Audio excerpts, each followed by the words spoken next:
क्योंकि जीवन में जो कोई भी आता है, कुछ ना कुछ हमें सिखाने के लिए आता है। तो जब हम सीखने के लिए तैयार हैं, तो हम ग्रो करने के लिए तैयार हैं। जब हम ग्रो करने के लिए तैयार हैं, तो सोचिए कि आप अपनी लाइफ को अपग्रेड कर रहे हैं।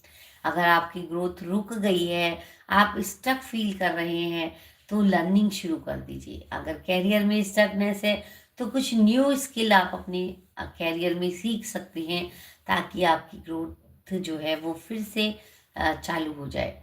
तो ग्रोथ में का सबसे बड़ा, अगर स्टकनेस आप रुकावट फील करते हैं, तो उसको शुरू करने का है लर्निंग।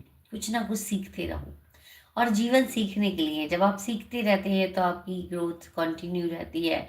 आप अपग्रेड करते रहते हैं अपने वर्जन को। जैसे फ़ोन में, मोबाइल में या लैपटॉप में अपडेट्स आते रहते हैं, ऐसे ही हमें इस वर्ल्ड के साथ मैच करने के लिए अपने आप को अपडेट करना ज़रूरी होता है। अब हम पुराने टाइम के हिसाब से चलते रहेंगे, तो शायद हम इस वर्ल्ड में मैच नहीं हो पाएंगे। तो अपने आप को इसलिए अपडेट करना ज़रूरी होता है। तो क्या करना है कि हमें हमें क्या करना है कि हमें अपने आप को अपडेट करता रहना है, ताकि हम इस वर्ड्स को, जो कि day and day by day बदल रहा है, डे बाई डे चेंज हो रहा है, तो हमें अपने आप को अपडेट करते रहना है, ताकि हम भी आगे एक उस फ्लो के साथ आगे बढ़ सके, जिस फ्लो में ये दुनिया चल रही है। अगर अपडेट नहीं करेंगे, तो आप पीछे छूट जाएंगे, आप अकेले रह जाएंगे। लोग आज एआई की बात कर रहे हैं, चैट जीटीपी की बात कर रहे हैं।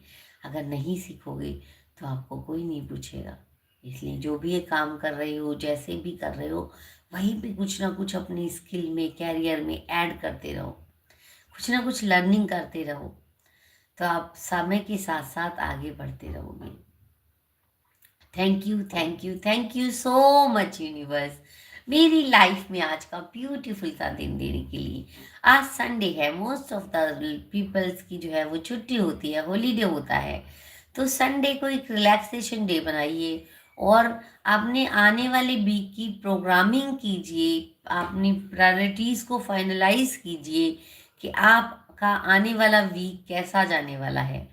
आप अपना आगे आने वाले वीक में कौन कौन से कामों को प्रायोरिटी देने वाले हैं, कौन कौन से कामों को पूरा करने वाले हैं। जब रिलैक्स होके आप बैठेंगे और अपने वीक को प्रायोरिटाइज करेंगे, तो आपके काम जो हैं, जो आप करना चाहते हैं, जो बहुत दिनों से पेंडिंग है, तो वो आप एक सीक्वेंस में लिख के नंबर 1 2 प्रायोरिटी वेस्ट करके लिखेंगे, तो उनको आप अच्छे से पूरा कर पाएंगे। नहीं तो क्या होता है, सब मिक्सअप मैशअप हो जाता है कि ये करना था, ये करना था, ये भी रह गया, वो भी रह गया।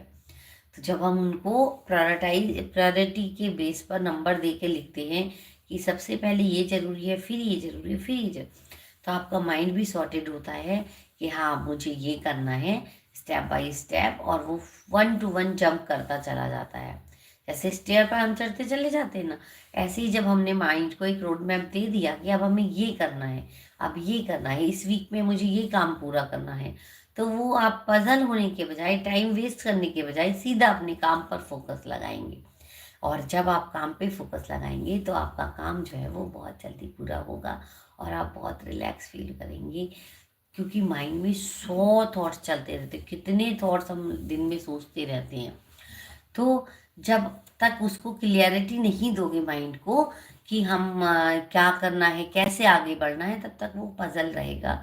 और आपको अपनी लाइफ का चार्ज लेना होगा, तभी आप आगे बढ़ पाओगे।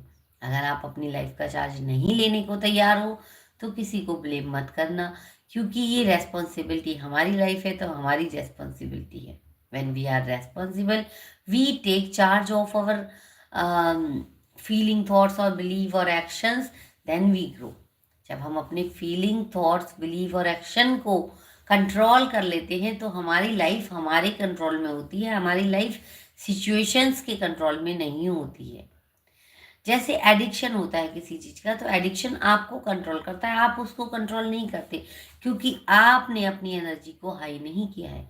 तो इसलिए अच्छा है कोई और आपकी लाइफ को कंट्रोल करे, उससे अच्छा है कि आप अपनी लाइफ को खुद कंट्रोल कर लो। Be the master of your life.